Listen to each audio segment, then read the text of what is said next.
महाराष्ट्रामध्ये विधानसभेच्या निवडणुका होऊन जेमतेम वर्ष होत आलेलं आहे.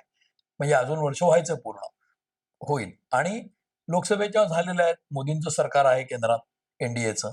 त्यामुळे आता महाराष्ट्रातल्या स्थानिक स्वराज्य संस्थांच्या निवडणुका 3 पातळ्यांवर आहेत. एक तर ग्रामपंचायत आणि जिल्हा परिषदांच्या निवडणुका, नगर परिषद आणि नगरपंचायतींच्या निवडणुका आणि नंतर महापालिकांच्या निवडणुका. आता याच्यामध्ये शहरांमध्ये आपल्याला या सगळ्या महापालिका मोठ्या आहेत हे माहिती आहे. गाव पातळीवर, खालच्या पातळीवर ग्रामपंचायत आणि जिल्हा परिषद आहेत. हे जे हे जे ग्रामीण भागातलं नुकसान जे आहे, कारण शेती ही काही शहरात केली जात नाही. ग्रामीण भागात केली जाते. म्हणजे प्रत्येक जिल्ह्यामध्ये ग्रामीण भाग आहे आणि शहरी भाग आहे. त्यामुळे ग्रामीण भागामध्ये आज जे शेतीचं नुकसान होतंय, त्यामुळे जर शेतकऱ्याची नाराजी जी असेल, ती सरकारला निश्चित होऊ शकते.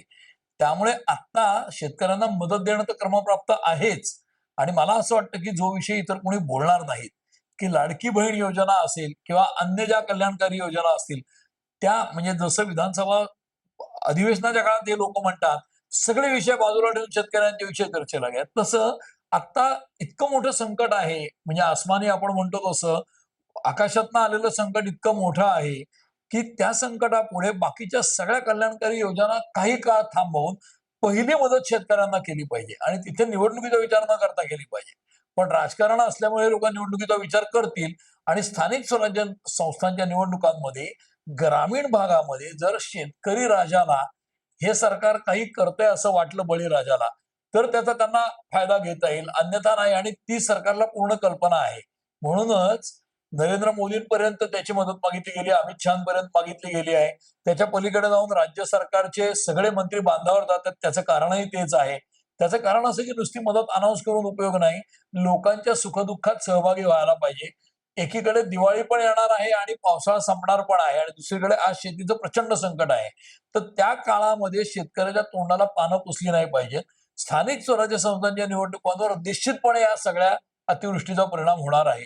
कारण अतिवृष्टीनंतर पीक गेल्यानंतर शेतकरी राजाचं तोंड जर हिरमुसलेलं असेल, तर ते सरकारच्याही एकूण कार्यकाळामध्ये आणि त्यांच्या निवडणुकांच्या भवितव्यामध्ये त्याचं प्रतिबिंब उमटणार आहे. विरोधक त्याचा किती फायदा उठवू शकतात हे त्यांच्यावर अवलंबून आहे आणि विरोधक आता फार तितकेसे सक्रियही दिसत नाहीत आणि कार्यक्षमही दिसत नाहीत. हे लोकशाहीच्या दृष्टीने चांगलं नाही. आज सरकार जे आहे ते काम करतंय. कारण सरकारमधले तिघही लोक खूप तडफदार आहेत. विरोधकांमध्ये उद्धव ठाकरे पण आता बांधावर जाऊन आलेत. राज ठाकरेंसारखा माणूस आहे. काँग्रेसमध्ये आज नेतृत्वाचा थोडासा अभाव दिसतोय. शरद पवारांसारखा एक नेता आहे झुंजार. पण त्याच्या पलीकडे जाऊन रोहित पवार किंवा सुप्रिया सुळे यांना काही तसं राज्यव्यापी अपील आहे असं आता तरी वाटत नाही.